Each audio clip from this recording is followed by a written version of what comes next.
শহীদ রাষ্ট্রপতি জিয়াউর রহমানের শাসনামল দেখেছে। দেখছেন না আপনারা? নিশ্চয় আপনারা দেখেছেন বেগম খালেদা জিয়ার শাসনামল। দেখেন নাই?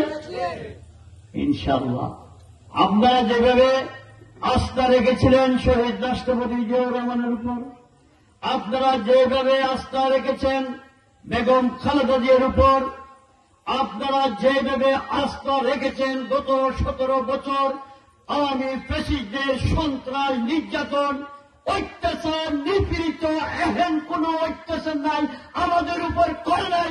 আমরা বাংলাদেশ জাতীয়তাবাদী দলকে ছেড়ে যাই নাই। আপনারা আস্থা রেখেছেন তারেক রহমানের উপর।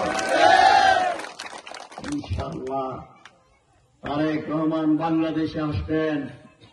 আপনাদের এই জোয়ার, যারা ব্যস্তের টিকিট বিক্রি করে, যারা শ্রমিক লীগ হয়ে গেছে শ্রমিক ফেডারেশন, যারা আওয়ামী লীগ হয়ে গেছে জামাত ইসলাম, যারা যুবলীগ হয়ে গেছে জামাত ইসলাম, যারা মহিলাদের কাছে এসে বিস্তের টিকিট বিক্রি করে, আমার মনে হয় আজকে বাগমারা এসে যা বুঝলাম, বাংলাদেশের মানুষ শহীদ রাষ্ট্রপতি জিয়াউর রহমানের উপর যে আস্থা রেখেছেন, খালেদা জিয়ার উপর যে আস্থা রেখেছেন, তারেক রহমানের উপর আস্থা রাখার জন্য উদ্গ্রীব হয়ে বসে আছে।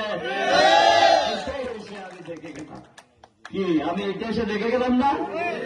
ইনশাআল্লাহ আমার মনে হয় বাংলাদেশের মানুষকে বিভ্রান্ত করতে পারবে না।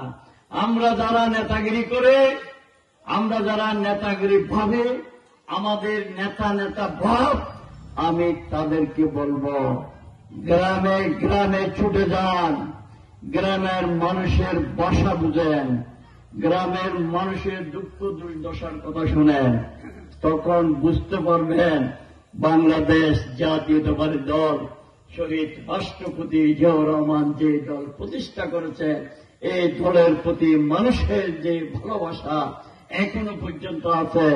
ইনশাআল্লাহ এইটা কিন্তু শেষ করা খুবই কঠিন। একটি রাজনৈতিক দল খুব সুন্দরভাবে চেষ্টা করেছিল, হাসিনাকে আমরা আন্দোলন করে কি বাংলাদেশ থেকে বিতাড়িত করেছি। কাকে? হাসিনাকে। তারা বাংলাদেশ থেকে বিতাড়িত করেছে। ভালো কথা। কি বলে? নৌকা আর ধারে শীষ কি বলছে যে শোনা দিয়েছে ফেসবুক কদিন খুব সদা করেন। না না, 2 সাপে একে বিষ। তাহলে ওরা কি করলো? খুব জোরে সোরে 1 বছর আমি দিন